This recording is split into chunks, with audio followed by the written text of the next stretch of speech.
میرے نبی پاک صلی اللہ تعالی علیہ وآلہ وسلم نے ارشاد فرمایا، جب کسی سے کوئی بات پوچھی گئی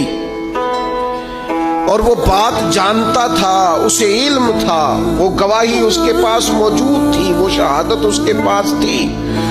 اس سے پوچھا گیا لیکن اس بندے نے چھپائی، یہ سنن ابو داؤد میں حدیث ہے،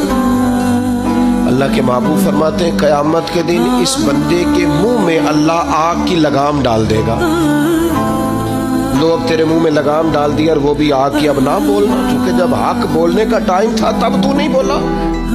جب تیری ضرورت تھی، جب تیرے کہنے سے مظلوم بچ سکتے تھے، جب تیرے بات کرنے سے ظالم پکڑے جا سکتے تھے، جب تیرے دو جملے کہنے سے کسی شخص کی زندگی بھر کی جمع پونجی بچ سکتی تھی، تو بولا نہیں۔ وہ آج میدان محشر میں آیا تو میرے محبوب کہتے ہیں، حضور فرماتے رب اس کے منہ میں آگ کی لگام ڈالے۔ اقبال کہنے لگے اپنے بھی خفا مجھ سے اور بیگانے بھی ناخوش، کیوں؟ میں کہتا ہوں وہی بات سمجھتا ہوں جسے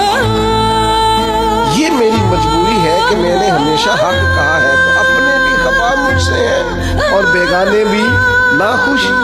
سب جگہ پہ میں ملامتی ہوں، ہر شخص میرے بارے میں رائے دیتا ہے کہ بڑا سخت گیر آدمی ہے، بڑے مزاج کے اندر شدت پائی جاتی ہے، کیوں؟ کہ کہتا ہوں وہی بات سمجھتا ہوں جسے